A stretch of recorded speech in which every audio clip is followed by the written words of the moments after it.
Hello, हाय, good morning, सुप्रभात, नमस्कार। कैसे हैं आप लोग? आई होप अच्छे होंगे, स्वस्थ होंगे, मस्त होंगे और आप लोगों की पढ़ाई भी अच्छे से चल रही होगी।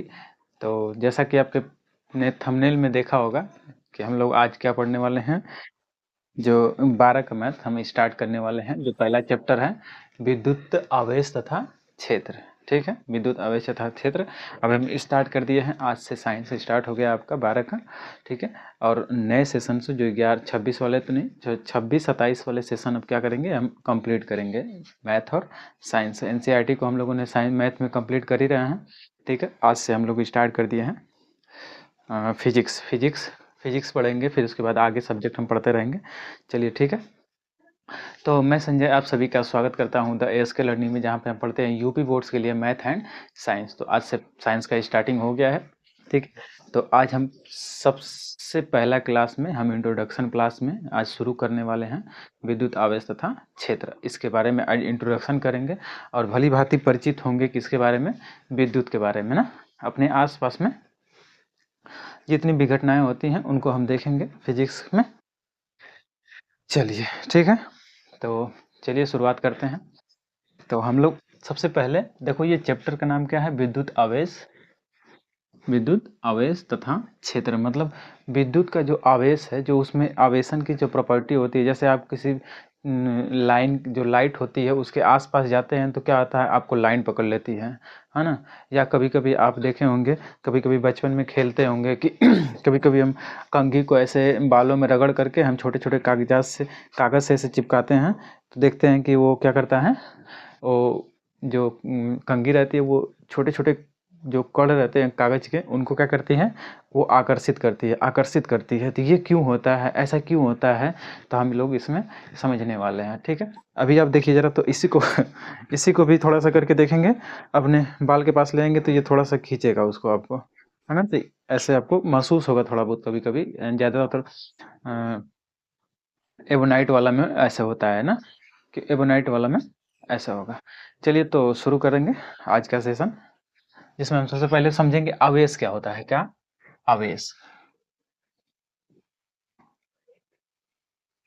आवेश मतलब चार्ज। ठीक है, चार्ज।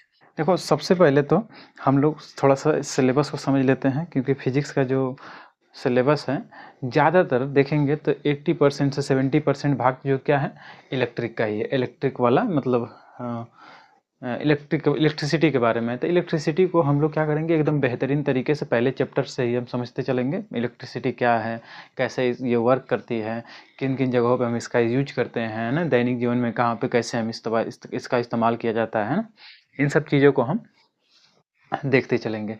तो आज हम क्या करने वाले हैं, अपने आज फिजिक्स के पहले क्लास में इंट्रोडक्शन भी करेंगे, और हम लोग आज अपने स्टार्टिंग का पहला न्यू का पत्थर हम डालेंगे, जिस पे हम लोग अपनी पूरी फिजिक्स की बिल्डिंग खड़ी करने वाले हैं ना। तो थोड़ी सी अच्छी होनी चाहिए, थोड़ा सा समझदारी के साथ होनी चाहिए ना। तो इसलिए हम आज से शुरुआत करते हैं, और हम लोग इत्मीनान से एकदम से पढ़ेंगे, कोई दिक्कत नहीं है ना। समझते हुए चलेंगे, सब कुछ एकदम से समझते हुए। और एक ध्यान हमारा ये भी रहेगा कि समझते हुए चलें, और ये भी ध्यान रखना है कि हमको साल में एक वक्त इसको कंप्लीट भी करना है, पूरे साल के एंड तक ना, साल के एंड तक इसको कंप्लीट भी करना। और बोर्ड के पर्सपेक्टिव से देखें तो हमें अच्छा नंबर भी लेना है ना। और ये भी ध्यान रखना है कि हम इस तरीके से पढ़ें कि कॉम्पिटिटिव एग्जाम में भी हम लोग कुछ अच्छा स्कोर कर पाएँ। ठीक है, तो हम इसी तरीके से काम भी करने वाले हैं, ताकि कोई प्रॉब्लम ना हो। क्योंकि आगे सभी बच्चे क्या करते हैं, नीट की, सीयूटी की सब तैयारी होती है ना। तो इन सबको ध्यान में रखते हुए हम लोग पढ़ाई करेंगे। तो चलिए आवेश के बारे में थोड़ा सा समझते हैं। देखो, आवेश बहुत सारे वैज्ञानिकों ने अपना अपना अलग अलग धारणा दिया था। उसी में सबसे पहले आवेश का जो कब से इसके बारे में जानना शुरू किए वैज्ञानिकों ने, इनके बारे में रिसर्च करना शुरू किए, तो सबसे पहले छठी शताब्दी की बात है। छठवीं शताब्दी की बात है। ठीक है, छठवीं शताब्दी में बहुत से लोगों ने आवेश के बारे में अपना अपना धारणा दे रहे थे, जो गलत सही ठीक है। फिर उसके बाद एक वैज्ञानिक थे, एक यूएसए के वैज्ञानिक थे, जिनका नाम था बेंजामिन फ्रैंकलिन, जिनका नाम था बेंजामिन फ्रैंकलिन। वो इतने बेहतरीन वैज्ञानिक थे भाई साहब, क्या उनके बारे में जितना कहा जाए उतना कम है थोड़ा सा, ठीक है। उसके बारे में हम उनके बारे में थोड़ा सा हम जान लेते हैं बेंजामिन फ्रैंकलिन के बारे में, क्योंकि उन्होंने इतनी बड़ी क्रांति लाई है हमारे जीवन में। आज आप देखते होंगे कि हमारे जीवन में बिना लाइट का तो कुछ भी नहीं होता है ना। खाना भी बनता है लाइट चाहिए, सोना भी है फैन चलेगा, हर चीज़ देखेंगे तो लाइट पे डिपेंड हो गया है ना। तो उनके इस योगदान के लिए हम उनको सत सत नमन करेंगे भाई साहब कि इतना अच्छा काम किए और उन्होंने इसके बारे में सोचा, है ना। तो चलिए शुरू करते हैं। देखो, फ्रैंक बेंजामिन फ्रैंकलिन, याद रखिएगा नाम, Benjamin Benjamin Franklin, Benjamin Franklin. ये एक इतने बेहतरीन वैज्ञानिक थे, इतना इनके अंदर कई व्यक्तियों की प्रतिभा थी। ये देखिए, सबसे पहले तो एक वैज्ञानिक थे, एक वैज्ञानिक की भी प्रतिभा थी इनमें, ठीक है। ये साइंटिस्ट भी थे, वैज्ञानिक भी थे, ये क्या शिक्षक भी थे, एक अच्छा शिक्षक भी थे, और ये एक अच्छा राजनीतिज्ञ भी थे, राजनीतिज्ञ, राजनीतिज्ञ मतलब अच्छा जानकार थे राजनीति के, और समाज सेवी भी थे, और बहुत वैज्ञानिक तो थे ही, और मतलब ये मुद्रक भी थे, जो पत्रिकाओं को क्या करते हैं संपादित करते हैं, वो भी थे। बहुत सारे इनके काम थे, मतलब ये एक व्यक्ति, ये यहाँ तक कि ये सैनिक भी थे और खिलाड़ी भी थे बहुत अच्छे खिलाड़ी भी थे, ठीक है। तो इनके अंदर मतलब 10-15 व्यक्तियों की एकदम प्रतिभा विराजमान थी, इतना बेहतरीन व्यक्ति थे, ठीक है।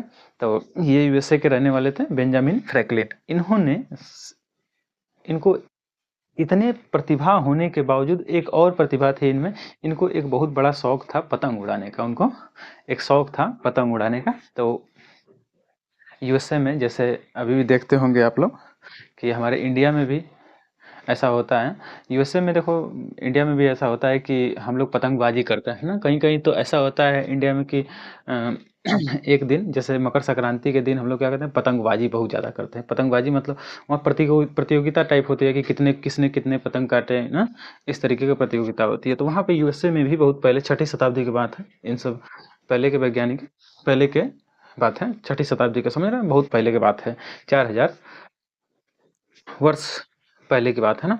तो उस समय की बात है, यूएसए में एक पतंगबाजी की प्रतियोगिता हो रही थी। उसमें बेंजामिन फ्रैंकलिन ने भी भाग लिया, क्योंकि इनको पहले से ही शौक था क्या, पतंग उड़ाने का, पतंग उड़ाने का शौक था, तो इन्होंने भाग लिया।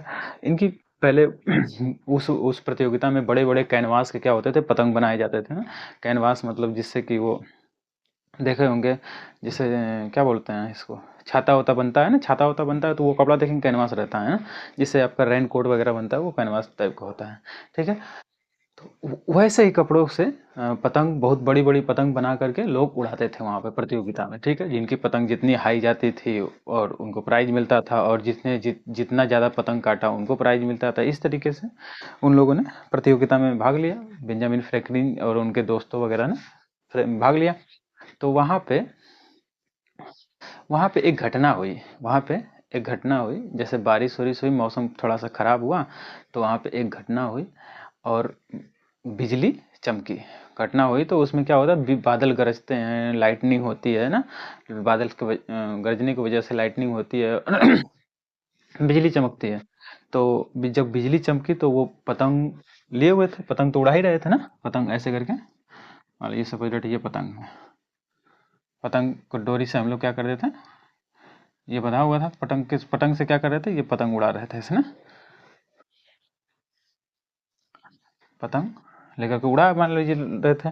तो जब लाइटनिंग हुई तो मतलब जब बिजली चमकी, तो उनको ऐसा महसूस हुआ कि तार में क्या हुआ, थोड़ा सा झटका सा उनको महसूस हुआ। इस जो डोरी है, उनको जो पतंग से पकड़ी हुई थी डोरी ना, वो बहुत ज़्यादा टाइट रहती है। अब जो हमारी छोटी सी पतंग रहती है तो उतना टाइट रहता है, सोचिए जरा, तो बड़ी सी पतंग होगी तो कितना टाइट रहेगा, बहुत ज़्यादा टाइट रहता था। तो उसको पकड़े हुए थे लोग, बेंजामिन फ्रैंकलिन ने पकड़े थे, तो उन्हें महसूस हुआ झटका, झटका महसूस हुआ। तो उन्होंने थोड़ा सा देखे कि ये कैसे हुआ, है ना। क्योंकि जितनी भी फिजिक्स की जितनी भी घटनाएं होती हैं, देखेंगे दैनिक जीवन में जो घटनाएं होती हैं उसी को ऑब्जर्व करके हम क्या करते हैं, एक नया सिद्धांत बना देते हैं, एक नया नियम बना देते हैं, है ना। जितनी भी जैसे जैसे कि ग्रेविटेशनल की खोज हुई थी, ग्रेविटेशन का खोज हुआ था तो न्यूटन जो थे पेड़ के नीचे बैठे हुए थे, तो सेब गिरा तो उन्होंने सोचा कि सेब नीचे ही क्यों गिरा, ऊपर क्यों नहीं गिरा। तो वहाँ से वो उनकी शुरुआत हुई, किसकी, ग्रेविटेशनल फोर्स की इन्वेंशन की शुरुआत हो गई। तो वहाँ से सोचना उन लोगों ने शुरू किया। तो इसी प्रकार से यहाँ पर भी कुछ ऐसी घटना हुई, यहाँ पर भी कुछ ऐसी घटना हुई कि उसमें थोड़ा सा झटका महसूस किया। किसने बेंजामिन फ्रैंकलिन ने झटका महसूस किया। तो उन्होंने देखा कि ये झटका क्यों हुआ भाई, ठीक है। एक बार और ऐसे ही लाइटनिंग हुई, तो जिसकी वजह से उन्होंने झटका को महसूस किया। महसूस करने के बाद फिर उन्होंने ऐसा किया कि एक चाबी का छल्ला, चाबी के छल्ला का गुच्छा इसमें तार में लटका दिए, ठीक है। तार में लटका दिए, चाबी के छल्ला का गुटका, तार मतलब डोरी में लटका दिया गया, ठीक है।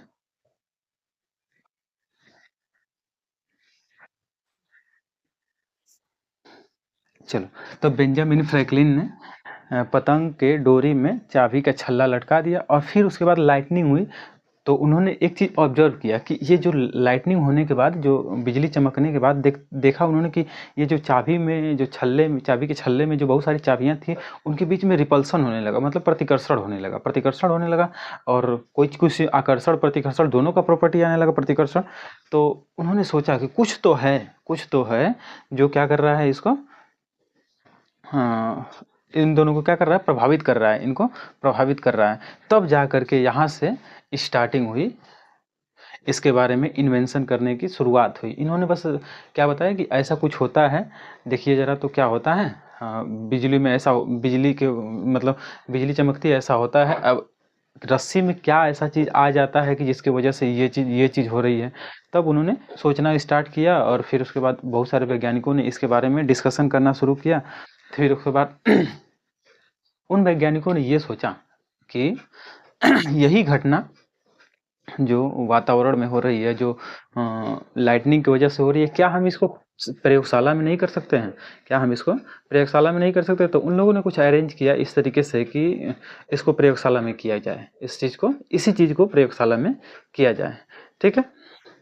तो देखो, आप जानते हैं कि लाइटनिंग होती है तो क्यों होती है ना। लाइटनिंग होती है क्यों होती है, आप बताएंगे लाइटनिंग क्यों होती है, कोई बताएगा मुझे लाइटनिंग क्यों होती है, मतलब बिजली क्यों चमकती है। तो बिजली क्यों चमकती है, तो आप जानते भी हैं इस चीज़ को कि बादल होते हैं, आकाश में बहुत सारे बादल होते हैं, क्या करते हैं, आपस में टकराते हैं, बहुत ज़्यादा मात्रा में होते हैं, टकराते हैं तो आवाज़ भी आती है। और उसमें क्या करते हैं, अ, धारा, क्या बोलते हैं उसको, बिजली भी चमकती है ना, बिजली भी चमकती है। तो वहाँ से पता चला कि जो बादल रहते हैं, तो वो आपस में क्या करते हैं, टकराते हैं और घर्षण करते हैं, तब जाकर के ये बिजली चमकती है। टकराते हैं और घर्षण के कारण वो क्या करते हैं, बिजली चमकती है, रगड़ाता है। तो देखते हैं आप, तो आप भी देखते होंगे क्या होता है, आप में हीट जनरेट होता होगा और उसमें भी हीट जनरेट होता है, ठीक है। तो जिसके वजह से इसमें क्या आता है, एक आवेश आ जाता है ना।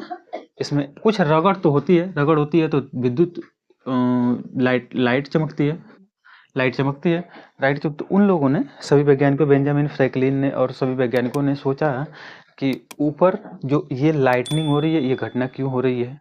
क्योंकि हम इस वो जान चुके थे कि घटना क्यों हो रही है, क्योंकि बादल के आपस में रगड़ने की वजह से ये घटना हो रही है। तो उन्होंने ये कॉन्सेप्ट निकाला, अनुमान लगाया कि रगड़ से ही क्या हो रहा है, विद्युत निकल रहा है, मतलब विद्युत निकल रहा है रगड़ने की वजह से किसमें आवेश का कुछ न कुछ हो रहा है, आवेश का, ठीक है। तो वो लोग आए और सोचा कि क्या करते हैं हम, यही जो प्रयोग है, जो यहाँ पे घर्षण हो रहा है, ये क्यों हो रहा है जी, घर्षण के कारण हो रहा है, घर्षण घर्षण की वजह से हो रहा है। तो यही जो प्रयोग है घर्षण वाला, अब इसको हम क्या करते हैं, लैब में करने की कोशिश करते हैं। तो लैब में उन लोगों ने प्रयोग करना स्टार्ट करा। तो वहाँ पे लैब में स्टार्ट करते हैं, देखिए जरा, तो आवेश देखो, ऐसे ही क्या हुआ, ये कहानी जो थी, ये आवेश के खोज के एक रास्ता प्रदान करती है। मतलब यहाँ से ऐसी कुछ कहानी थी, उसके बाद अलग अलग वैज्ञानिकों ने अपना धारणा कई लोगों ने दिया, उनका कुछ चीज़ गलत भी हुआ, कुछ चीज़ सही भी हुआ। फिर उसके बाद अब देखो लैब में क्या प्रयोग हुआ, बेसिकली हम इसको समझते हैं। ये तो कहानी हम समझ लिए कि बादल के रगड़ने की वजह से, घर्षण के कारण से, बादलों के घर्षण की वजह से क्या होता है, विद्युत बिजली चमकती है। ठीक है, तो यही प्रयोग हम लैब में करने की बात हुई। चलिए जरा इसको लैब वाली चीज समझते हैं।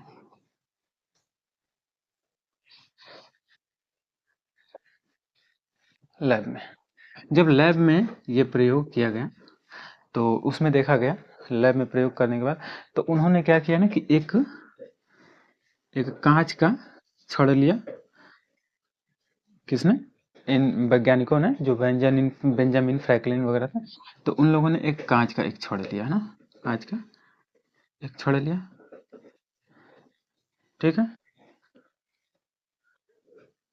कांच के दो छड़ लिए, कांच के दो छड़ लिए, दोनों कांच के दो छड़ लिया गया। और इन छड़ों को क्या किया गया कि बिल्ली के खाल से या रफ से सॉफ्ट बिल्ली के खाल से उसको रगड़ा गया।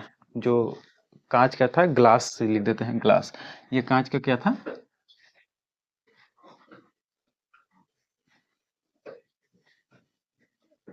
कांच का रॉड था, ग्लास रॉड लिख देते हैं, ग्लास रॉड, ग्लास रॉड। जब इसको बिल्ली के खाल से रगड़ा गया, बिल्ली के खाल से रगड़ा गया, तो पाया गया कि इन दोनों को, जब बिल्ली के खाल से रगड़ने के बाद इन दोनों का जो रॉड है उनको पास मिलाया गया, पास मिलाया गया। तो उन लोगों ने पाया कि यहाँ पे क्या हो रहा है, प्रतिकर्षण हो रहा है, प्रतिकर्षण हो रहा है। मतलब एक दूसरे को क्या कर रही है, ये दोनों ग्लास जो है एक दूसरे को प्रतिकर्षित कर रहे हैं, मतलब चिपक नहीं रहे हैं, वो एक दूसरे को तरफ रिपल्ट कर रहे हैं, रिपल्स कर रहे हैं, मतलब धक्का दे रहे हैं। यहाँ उन लोगों ने ऐसा ऑब्जर्व किया। ठीक है, तो फिर उन लोगों ने सोचा कि ऐसा क्यों हो रहा है, ऐसा क्यों हो रहा है। तब तक जब ये प्रयोग हो रहा था, तब तक ये चुंबक की खोज हो चुकी थी ना, चुंबक की, मैग्नेट के बारे में पता चल चुका था, मैग्नेट की प्रॉपर्टी वगैरह के बारे में पता चल चुका था, क्योंकि हम चुंबक में जान चुके थे कि एक क्या होता है, पॉजिटिव पोल होता है, एक क्या होता है, साउथ पोल होता है, एक साउथ पोल होता है, एक नॉर्थ पोल होता है, नॉर्थ पोल होता है। ये बात तो हमको पता चल गई थी, क्योंकि चुंबक इस घटना से पहले चुंबक के बारे में जानकारी हो चुकी थी, तो इस चीज़ को हमको पता चल गया था। और ये भी चीज़ पता चल गया कि अगर दोनों सेम पोल रहते हैं तो वो एक दूसरे को प्रतिकर्षित करते हैं, सेम पोल। तो इन लोगों ने सोचा कि जहाँ ये प्रतिकर्षण हो रहा है तो कहीं ना कहीं दोनों में सेम चीज़ है, दोनों में सेम चीज़ है। क्यों? क्योंकि ये चीज़ चुंबक बता रहा है, चुंबक बता रहा था कि ये दोनों में सेम चीज़ है, इसलिए क्योंकि हमको इसमें पता चल गया कि सेम सेम, अगर पॉजिटिव पॉजिटिव जोड़ते हैं दोनों, अगर सेम सेम लिखते हैं इसको, सेम पोल के बीच क्या होता है, प्रतिकर्षण होता है, प्रतिकर्षण होता है। और डिफरेंट डिफरेंट डिफरेंट पोल के बीच क्या होता है, डिफरेंट पोल के बीच आकर्षण होता है। ये बात पहले ही, सॉरी, ये बात पहले ही पता चल चुकी थी। तो वैज्ञानिकों ने ये अनुमान लगाया कि यहाँ पे दोनों में क्या है, सेम सेम पोल आ रहा है, सेम चार्जेज है, मतलब क्या है, सेम चीज़ें हैं, दोनों में सेम चीज़ें हैं। तो फिर एक बार और प्रयोग किया गया। इस बार क्या किया गया कि एक क्या किया गया, एक ग्लास का रॉड लिया गया, एक ग्लास का रॉड लिया गया। ठीक है, और एक क्या किया गया, दूसरा एक लिया गया एबोनाइट का रॉड, एबोनाइट का। ठीक है, एबोनाइट का। ये किसका रॉड था, ये ग्लास का था, ग्लास रॉड था, और दूसरा क्या था, एबोनाइट रॉड था।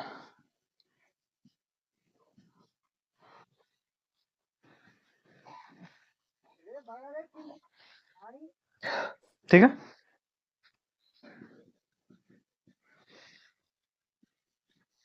ठीक है, तो एक ग्लास का रॉड लिया गया और एक एबोनाइट का रॉड लिया गया, और इसको इन इन दोनों को क्या किया गया, बिल्ली के खाल पे रगड़ा गया, खाल खाल के ऊपर इसको घर्षण कराया गया, घर्षण कराया गया। जब घर्षण कराया गया तो इन लोगों ने पाया कि यहाँ पे क्या हो रहा है, आकर्षण हो रहा है। क्या हो रहा है, आकर्षण हो रहा है। यहाँ पे आकर्षण हो रहा है, आकर्षण हो रहा है, ठीक है। मतलब यहाँ पे क्या हो रहा था, आकर्षण, मतलब दोनों रॉड क्या कर रहे थे, आकर के एक दूसरे को खींचने लग रहे थे। तो यहाँ से एक बात पता चली कि घर्षण के वजह से, किसी भी पदार्थ में घर्षण के वजह से कुछ न कुछ तो हो रहा है। जो हो रहा है वही वाली घटना क्या कहलाती है, आवेशन की घटना कहलाती है ना। ये बात उन लोगों ने निष्कर्ष निकाला कि घर्षण के पश्चात, घर्षण के पश्चात,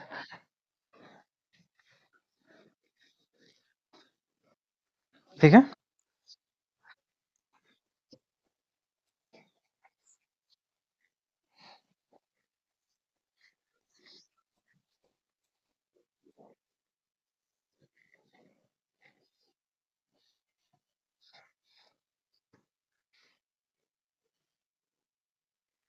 ठीक है।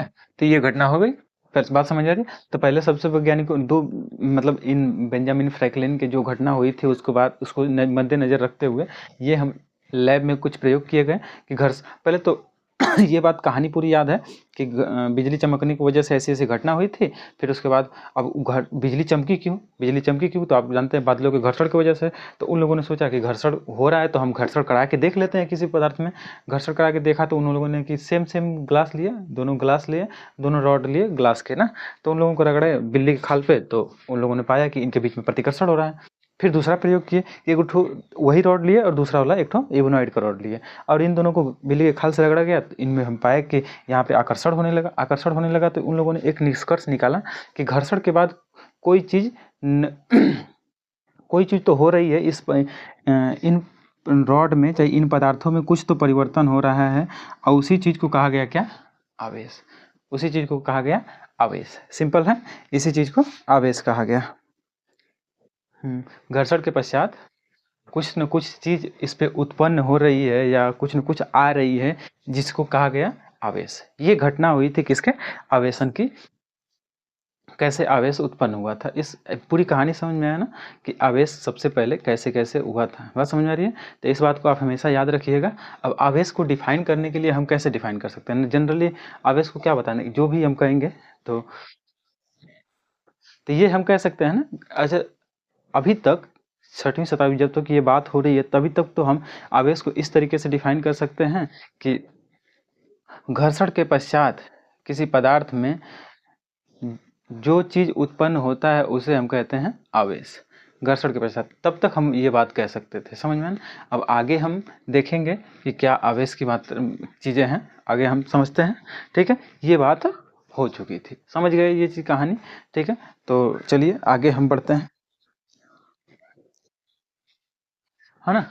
यहाँ से आगे बढ़ते हैं। अच्छा, यहीं से देख लेंगे, एक चीज़ और देख लेंगे यहीं से, कि अगर ये दोनों सेम चार्ज थे, सेम चार्ज थे, तो ये पता चल गया कि सेम, दोनों सेम है, सेम पदार्थ हैं तो दोनों सेम प्रॉपर्टी को डिनोट कर रहे हैं। लेकिन यहाँ पे दोनों डिफरेंट डिफरेंट पदार्थ हैं तो डिफरेंट डिफरेंट प्रॉपर्टी को शो कर रहे हैं। तो यहाँ से एक चीज़ पता चल गया, इस चुंबक को ध्यान में रखते हुए एक चीज़ पता चल गया कि एक क्या है, धनावेश है, एक ठो ऋण आवेश है। तो हमको पता चल गया कि यहाँ पे आवेश उत्पन्न हो रहा है, घर्षण के पश्चात आवेश उत्पन्न हो रहा है।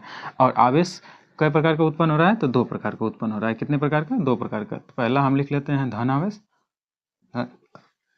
आवेश उत्पन्न हो रहा है, और दूसरा ऋण आवेश, दूसरा ऋण आवेश उत्पन्न हो रहा है, ठीक है। यहाँ से हमको दो चीज़ें पता चली कि एक धन आवेश उत्पन्न हो रहा है और एक दूसरा ऋण आवेश। स्टार्टिंग में तो यही बात थी कि जो ग्लास के रॉड पे था वो धनावेश था, ग्लास के रॉड पे धनावेश था, और इबोनाइट के रॉड पे ऋण आवेश था। ये बात स्टार्टिंग में पता चली। स्टार्टिंग में ये कहा गया कि ऐसा ऐसा है, ठीक है। कुछ साल तक तो इसको सही भी माना गया, लेकिन ये एकदम एग्जैक्ट नहीं है। मॉडर्न थ्योरी के हिसाब से देखा जाए तो ये सही नहीं है, समझ में ना। तो आगे भी बहुत सारे प्रयोग हुए, ठीक है। तो अब देखो आवेशन की क्रिया कैसे हुई, बात समझ में आ रहा है। चार्ज कैसे आया किसी पदार्थ पे, कैसे घटना हुई, इन सब चीज़ों को आप समझ चुके हैं, ठीक है। तब आ जाते हैं अगले टॉपिक पे। ठीक है, अगले टॉपिक पे आ जाते हैं।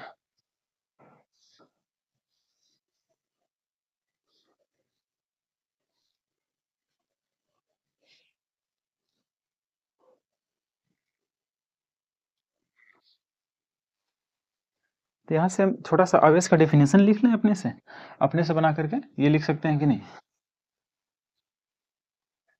अपने से बना करके हम ये लिख सकते हैं कि ऐसे हम लिख सकते हैं कि अ,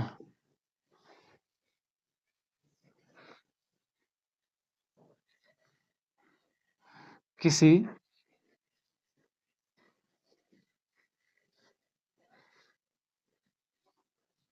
पदार्थ में घर्षण के बाद उत्पन्न राशि को उत्पन्न राशि को आवेश कहा जाता है। इस तरीके से जो घटना हुई उसके हिसाब से तो हम यही डेफिनेशन बना सकते हैं। ठीक है, आगे जिससे मॉडर्न थ्योरी के हिसाब से जो भी डेफिनेशन होंगे हम उसको देखेंगे। ठीक है, तो इतनी बातें कहानी समझ में आई होगी, नोट कर लीजिए जरा। ठीक है, अब ज़्यादा से ज़्यादा कोशिश कीजिएगा कि अपने भाषा में चीज़ों को हम लिखें, अपने भाषा में जो भी मैंने कहानी बताई है उसको अपने तरीके से लिखें। यदि आप में ये समझ डेवलप हो जाती है तो आप समझिए बहुत ऊपर तक जाएंगे। ठीक है, कोई भी चीज़ कभी भी कोई भी एग्जामिनर जो होता है एकदम से किताब की चीज़ें नहीं मानता है। अगर वो देखता है कि आप कितना रचनात्मक हैं, कितनी चीज़ों को रचना मतलब नए तरीके से लिख सकते हैं, कैसे अपने समझ को आप बेहतर तरीके से रिप्रेजेंट कर पाते हैं, ये टीचर देखता है कभी भी। इवन यहाँ तक कि यूपीएससी भी यही चीज़ मांगती है कि आप किताबी चीज़ें नजर मत रटिए, मुझे वो मैं नहीं चाहिए, मुझे एक क्रिटिकल थिंकिंग माइंड चाहिए जो आपको अपनी थिंकिंग की वजह से होगा, डेवलप होगा। जितना आप बढ़िया चीज़ों को समझेंगे, अच्छे से समझेंगे और तो उसे अच्छे से अपनी भाषा में लिख सकते हैं। यही काम करना है आपको, समझ में है ना? तो आगे हम चलिए अब अगला समझते हैं। अगला कॉन्सेप्ट समझेंगे हम लोग।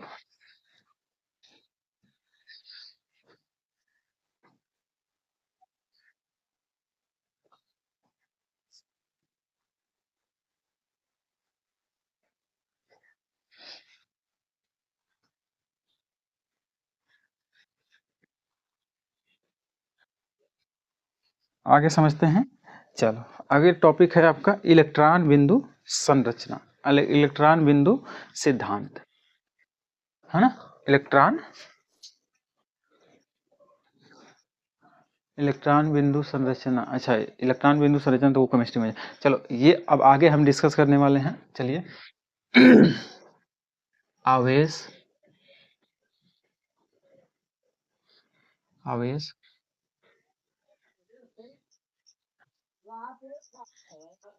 आवेश उत्पत्ति की, चलिए अगला टॉपिक हम समझते हैं, एक और हेडिंग ले लेते हैं आपका, आवेश उत्पत्ति का इलेक्ट्रॉनिक इलेक्ट्रॉनिक सिद्धांत, इलेक्ट्रॉनिक सिद्धांत,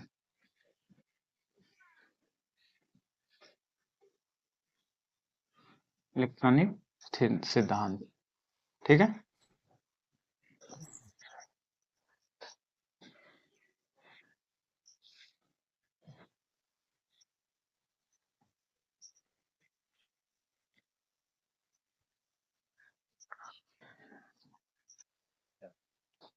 इलेक्ट्रॉनिक इसका इंग्लिश क्या आ जाएगा? Electronic electronic theory theory of origin origin of electron, तो origin of charge, origin of charge. ठीक है, देखेंगे इसको। देखो इसमें बेसिकली ये बात कही गई थी कि हम कोई दो पदार्थ लेते हैं, कोई दो पदार्थों का परमाणु हम लेते हैं, एक ए ले लेते हैं, एक दूसरा हम परमाणु किसी दूसरे परमाणु का किसी दूसरे पदार्थ का परमाणु ले लेते हैं, ठीक है। ये ए है, ये बी है, ओके। ये ए है और ये दोनों बी हैं, ठीक है। अब क्योंकि आप जानते हैं कोई भी परमाणु, कोई भी पदार्थ का परमाणु है, मान लीजिए ए और बी बाहर कर देता हूँ, क्योंकि ये घटना आपको पता होगा कि आप इस चीज को पहले से जानते होंगे।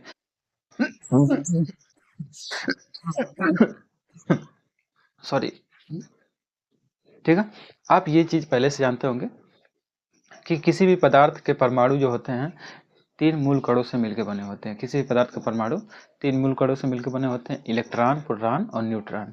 क्योंकि आप ये भी जानते होंगे किसी भी परमाणु का जो प्रोटॉन रहता है वो कहाँ रहता है, न्यूक्लियस में रहता है। प्रोटॉन क्या रहता है, धनात्मक रहता है, और वो कहाँ रहता है, बीचों बीच रहता है, न्यूक्लियस में रहता है ना, नाभिक में रहता है।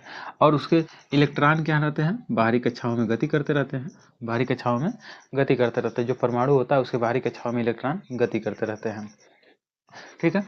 तो ये भी दूसरा परमाणु है, तो इसके भी पॉजिटिव चार्ज कहाँ रहेंगे, नीचे अब बीच में रहेंगे, क्योंकि प्रोटॉन क्या रहता है, नाभिक में रहता है। प्रोटॉन नाभिक में रहता है और इलेक्ट्रॉन कहाँ होता है, उसके बाहरी कक्षाओं में गति करता रहता है। ये बात हमको पता है ये पहले से, ठीक है। तो आप ये भी जानते हैं कि इलेक्ट्रॉन और प्रोटॉन, जब कोई भी पदार्थ जब सामान्य अवस्था में रहता है तो इलेक्ट्रॉनों तथा प्रोटॉनों की संख्या क्या रहती है, आपस में बराबर रहती है। और आप ये भी जानते हैं कि जो परमाणु का जो बाहरी वाला, सबसे बाहरी कक्षा में जो इलेक्ट्रॉन घूमता है वो क्या करता है, नाभिक के साथ बहुत ही कमजोर बंध से जुड़ा रहता है, मतलब बहुत ही कमजोर बंध से जुड़ा रहता है, समझ। तो वही इसमें भी था, सेम चीज दोनों में होंगी, क्योंकि आप जानते हैं इस चीज को बेहतरीन तरीके से कि कोई भी परमाणु का जो बाहरी इलेक्ट्रॉन होता है वो नाभिक के साथ अच्छे बंध से नहीं जुड़ा रहता है, मतलब अच्छे बॉन्डिंग के साथ नहीं जुड़ा रहता है, वो किस थोड़ा सा उत्तेजित होकर दूसरे में चला जाता है, ऐसे होता है ना, आप जानते होंगे। दो परमाणु हैं जिनके इलेक्ट्रॉन आपस में क्या रहते हैं, बाहरी कक्षे के इलेक्ट्रॉन आपस में सही से नहीं जुड़े हैं, तो जब इन दोनों को क्या कराया गया, घर्षण कराया गया, इन दोनों को घर्षण कराया गया, घर्षण कराया जाएगा। जब इन दोनों को घर्षण कराया जाएगा तो आप जानते हैं इसमें क्या होगा, हीट प्रोड्यूस होगा। हीट प्रोड्यूस होने के कारण क्या होगा, जो इसके इलेक्ट्रॉन जो होते हैं क्या होते हैं, उत्तेजित हो जाएंगे। उत्तेजित हो जाने की वजह से क्या होते हैं, ये इलेक्ट्रॉन एक पदार्थ परमाणु से होकर के दूसरे परमाणु पर चला जाता है, एक परमाणु से दूसरे परमाणु पर चला जाएगा, ठीक है, समझ में आ रहा है। एक परमाणु से दूसरे परमाणु पे चला जाता है। जब जब ये घटना हो जाती है, दूसरे परमाणु पे चला जाता है, जब इलेक्ट्रॉन घर्षण के पश्चात क्या करेगा, दूसरे परमाणु पे चला जाएगा, तब यहाँ पे क्या हो जाएगा, ये जो होता है ये क्या बना लेगा, पॉजिटिव पॉजिटिव चार्ज हो जाएगा, ये पॉजिटिव चार्ज हो जाएगा, ठीक है। ये पॉजिटिव चार्ज बनाएगा। क्यों पॉजिटिव चार्ज बना लेगा, क्योंकि आप जानते हैं कि प्रारंभिक अवस्था में क्या था, ये एक नॉर्मल परमाणु था, परमाणु में इलेक्ट्रॉन और प्रोटॉनों की संख्या बराबर थी, तो इसलिए दोनों के चार्ज क्या थे, इक्वल थे, सेम थे, मतलब ये न्यूट्रल वगैरह न्यूट्रल थे। जब ये इलेक्ट्रॉन यहाँ से यहाँ चला जाएगा तो क्या होगा, इसमें जो प्रोटॉनों की संख्या हो जाएगी, अधिक हो जाएगी, तो जिसकी बहुलता होती है वही ना अपना नेचर रिप्रेजेंट करेगा, नेचर शो करेगा। तो इस प्रोटॉनों की संख्या ज़्यादा हो जाएगी तो ये अपना धन आयन का नेचर क्या करने लगेगा, शो करने लगेगा। और यही काम इसी का उल्टा अपोजिट यहाँ पे होगा। जब ये वाला इलेक्ट्रॉन यहाँ से यहाँ जब आएगा तो यहाँ पे इलेक्ट्रॉनों की संख्या ज़्यादा हो जाएगी। इलेक्ट्रॉनों की संख्या ज़्यादा होने की वजह से जब ये पूरा परमाणु क्या करेगा, अपना नेगेटिव चार्ज शो करने लगेगा, नेगेटिव चार्ज को शो करने लगेगा। बात समझ आ रही है। ये वाला परमाणु बी वाला जो है ये नेगेटिव चार्ज को शो करने लगेगा ना। क्यों कर रहा है, बात समझ में आ रहा है ना, क्योंकि यहाँ पे प्रोटॉनों की बहुलता हो जाएगी तो ये अपना वर्चस्व बना लेगा, और यहाँ पे इलेक्ट्रॉनों की ज़्यादा संख्या हो जाएगी तो ये अपना वर्चस्व बना लेगा।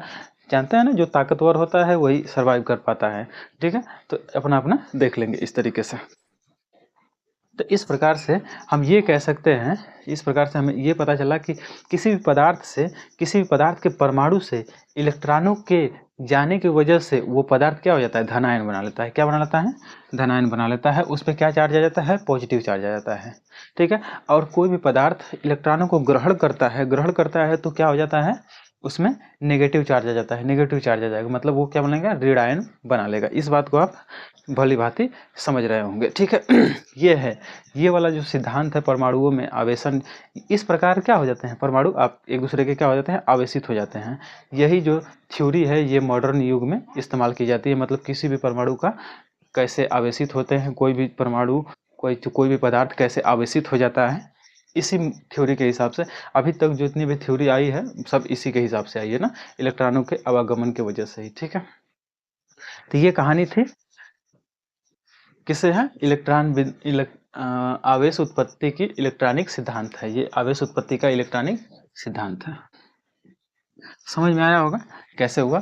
दो पदार्थ हैं जिनके परमाणु आपस में क्या रहते हैं, न्यूट्रल रहते हैं, फिर इन दोनों को क्या कराया, घर्षण कराया जाता है। तो एक परमाणु का इलेक्ट्रॉन दूसरे परमाणु के ऊपर चला जाता है, दूसरे परमाणु के ऊपर चला जाएगा तो ये नेगेटिव चार्ज को शो करने लगेगा, ये पॉजिटिव चार्ज को शो करने लगेगा, सिंपल एकदम से। तो अब उसके हम आगे समझते हैं, कुछ चीज़ें होंगी जो आपको लर्न रखनी होंगी, जरा देखिए जरा।